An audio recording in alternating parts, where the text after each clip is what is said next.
Maddox Durkosh.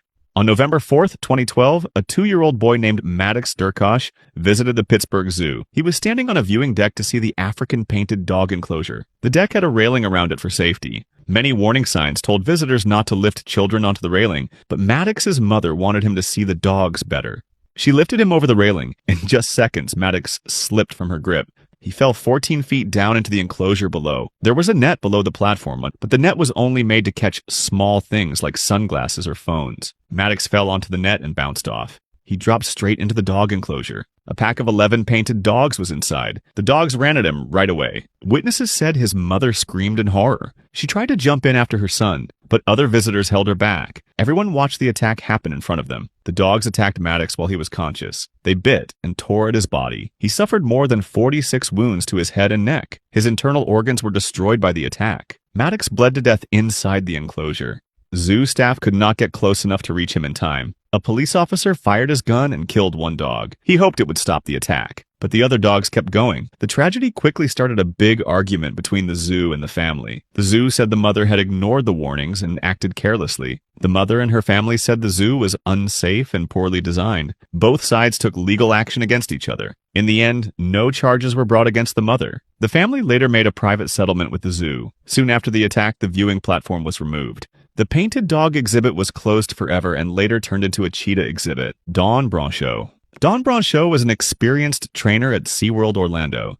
She had 15 years of work experience behind her. Dawn was especially known for her close bond with the orcas. Her closest connection was with Tilikum, SeaWorld Orlando's largest whale. Tilikum weighed more than 12,000 pounds. That day, Dawn was performing in the Dine with Shamu show. Guests sat by the pool eating while watching trainers and whales interact. At the end of the show, Dawn lay on a shallow ledge right next to Tilikum. She was rubbing his head as part of the routine. Then, out of nowhere, Tilikum grabbed her. He pulled her into the water with incredible force. The grip was fast and incredibly strong. The audience watched in horror as the giant whale dragged her under. Tilikum thrashed her around the pool violently. SeaWorld staff rushed to help immediately. They threw nets and food into the water to distract Tilikum. They tried guiding the whale through different pools. Tilikum was finally moved into a smaller medical pool where he could be contained. But for a whole 45 minutes, he would not let Dawn go. Trainers and guests could only watch helplessly as she drowned. When her body was finally recovered, the autopsy showed how violent the attack had been. Drowning was the official cause of death, but her injuries were horrific. Her spinal cord was severed. Her jaw, ribs, and bones in her neck were broken. Her scalp had been completely torn off. Her left arm was ripped away. Her left knee was dislocated. The report showed she had not only drowned, but also suffered massive trauma. The sheer power of the orca's movements caused devastating injuries. Dawn Brancheau's death shocked the world. Her tragic death led to trainers being banned from swimming with whales during shows.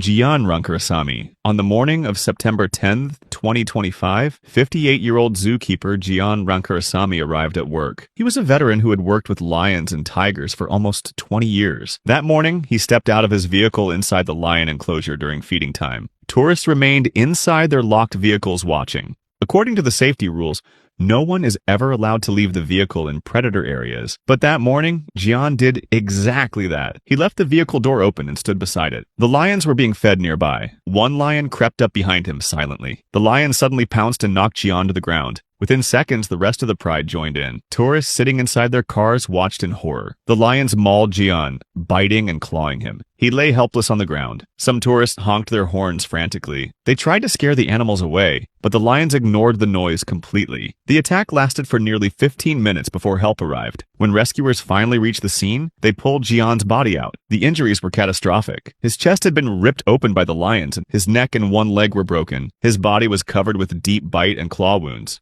Jian was rushed to Introit Hospital immediately, but doctors could only declare him dead. Police and wildlife authorities launched a full investigation. They wanted to find out why Jian left the vehicle. Some believe it may have been a mistake or distraction. His family insists he never broke safety rules without a reason. His wife said he always followed the guidelines. She said he cared for the animals like family. His brother explained that Jian was only a few months away from retirement. Jian Rankarasamy, a dedicated zookeeper for 20 years, died doing the job he loved.